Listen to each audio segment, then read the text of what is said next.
Good afternoon, everyone. Greetings for all of those joining from Vienna, from your home, from anywhere in the world, actually. Welcome to the Zero Project Conference 2025. My name is Beatriz, and I work on disability inclusion at the International Labor Organization. Welcome to this fireside chat, where we'll be talking about employment of persons with disabilities in the European Union. Joining me today is Monika Chaba, European Commission Policy Officer, leading on the employment of persons with disabilities. Welcome, Monika. Thank you. So let's just dive right into the subject. Monika, the employment of persons with disabilities has been a persistent challenge across the European Union. Despite various initiatives, progress is still slow. So, what are the main reasons behind this persistent gap? Yeah, thank you very much for this question. I think personally there are four main challenges. However, before I dive into the challenges, I wanted to acknowledge the member states' efforts. I focus, of course, on the European Union member states, and there has been a lot of efforts undertaken by the member states, including quotas, including wage subsidies, including various information campaigns, business support.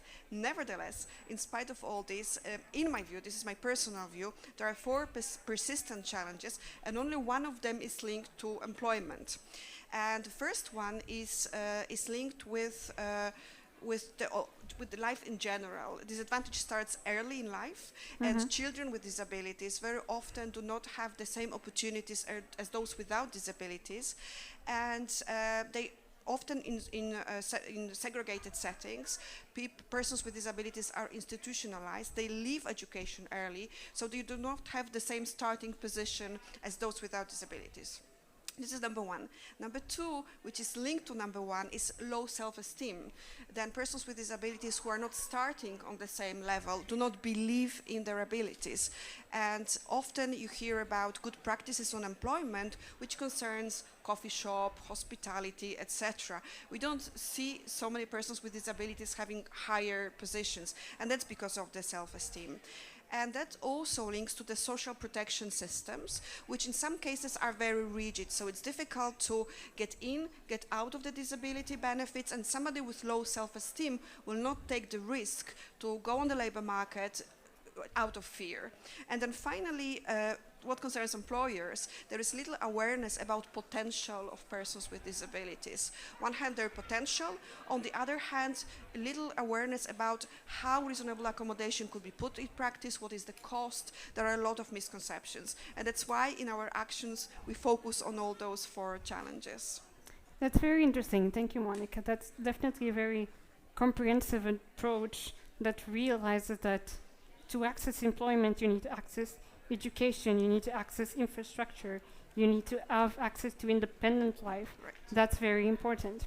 So, what are the European Commission's main priorities when it comes to improving employment for persons with disabilities, and how do they align with the broader EU strategy for the rights of persons with disabilities and also the UN Convention on the Rights of Persons with Disabilities?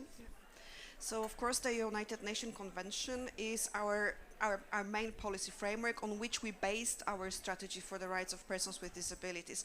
And here I wanted to answer very shortly, in fact, with one sentence, because this is the one key sentence that I would like everybody to remember. This is the strategy has been published in the context of a broader framework, which is called Union of Equality. So, rights-based approach. And this is the key. Persons with disabilities have the rights. We don't need any charity approach. We need to uphold their rights to equality in all spheres of life, including in employment. Very well. And as we've heard from a very rich and interesting panel yesterday, the European Commission recently introduced the Disability Employment Package. Can you give us a general overview of its key elements? Yes. One of the 7 flagship initiatives of the strategy for the rights of persons with disabilities focuses on employment of persons with disabilities. It aims at addressing all those challenges I've mentioned earlier, including misspelling the myth about the potential of persons with disabilities, about the cost of provision of reasonable accommodation. The package is nothing else but the knowledge hub.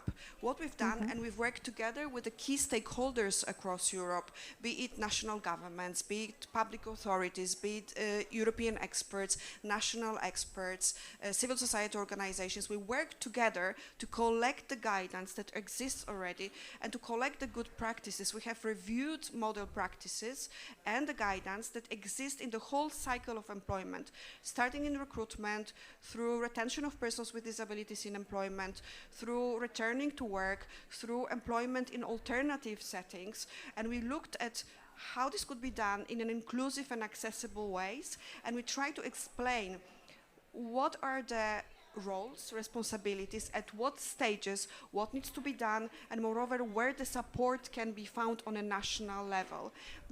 All the guidelines are available for everybody. They are published on the webpage of the package. Amazing.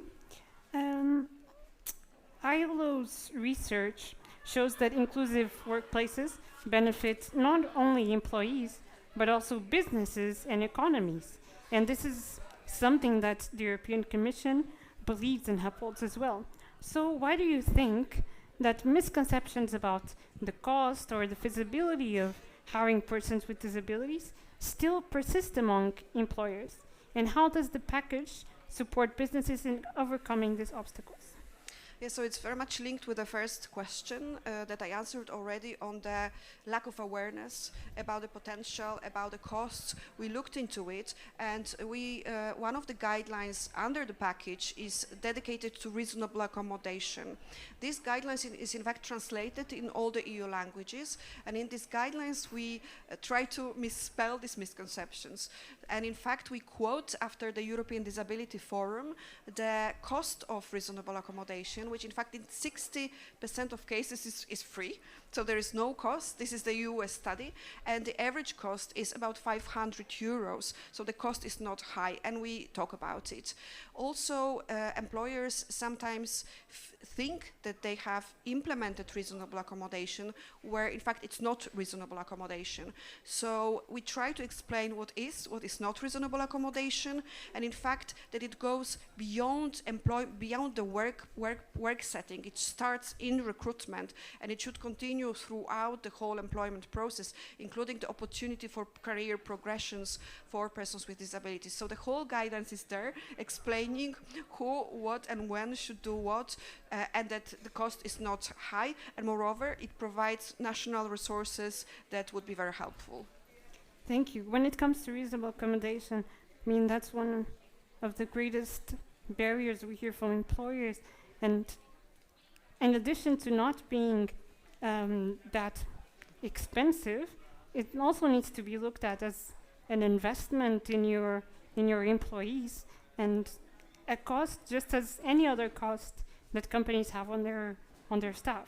Yes. So it's important to also consider that, yes, reasonable accommodation is one of many other costs, and it's okay. Yeah. The ILO has also emphasized that skills development and lifelong learning are crucial for persons with disabilities to access quality jobs. Does your package also include measures to promote training and upskilling opportunities? Yes, absolutely. As this is the initiative of the European Union, and we are aware about the skills shortages. In fact, we've just launched the Union of the Skills, which is the major program. We have developed one deliverable, one output that is dedicated to adult learning. It's been done by the EU agency in charge of the vocational training, and it's called Lifelong Learning. And this publication is also translated into all the languages of the EU, and it provides information about what's happening on the ground, what are the developments, how to put in place accessible and inclusive training, and it also provides examples. It's all our deliverables. So anybody interested, any organization interested, should reach to this publication and inspire themselves on. And how will the success of the disability employment package be measured? So what benchmarks or indicators should we look for in the coming years? So as this is the set of guidelines, we want to measure it by take-up. So that's why I'm also here. I would like to encourage everybody to have a look and to disseminate it.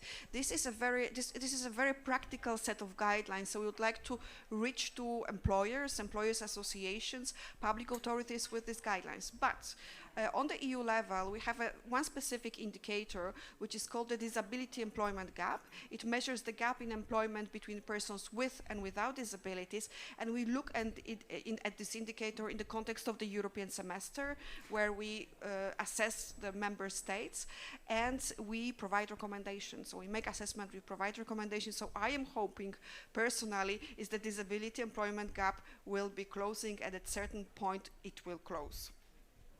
Amazing. And how is the response and feedback you're getting from employers? Are they excited about this package? How are they engaged? Yes, so we've engaged employers from the beginning. We felt it's very important to work with everybody who will then have to use it or disseminate it. And we've worked with employers, with trade unions on that. They've been very excited. They provided comments. They also provided examples. They disseminated the package. So we are all hoping for continuous fruitful cooperation. That's amazing. Very good to hear. Exciting things coming up. And finally, what message would you like to share with policymakers, businesses, and the public for a sustainable future of disability employment in the European Union? I would like, at this stage, everybody who can do it now to access the webpage of the package, to have a look what we've produced, what we've published together, as I said, with a lot of stakeholders. And if you can print it, if you can share it now, if you can share it later. I think it's very important that we all work together on reaching the grassroots level, to reaching every single small employer in little villages across Europe or across the world. I can see there are participants outside of the European Union, and it could be useful for you. So the resources are there. And it would be very useful that everybody benefits from them and take advantage. Amazing, good to know. You're all informed now, so please don't forget to take a look at the Disability Employment Package of the European Union. Thank you so much, Monika, for these very valuable insights. So the road to full inclusion in the labor market is obviously a shared responsibility, and it's encouraging to see the European Commission taking very concrete steps. So we look forward to seeing how the Disability Employment Package evolves in the coming years. Thank you so much, everyone. Greetings again from Vienna, and see you in the conference next year. Thank you.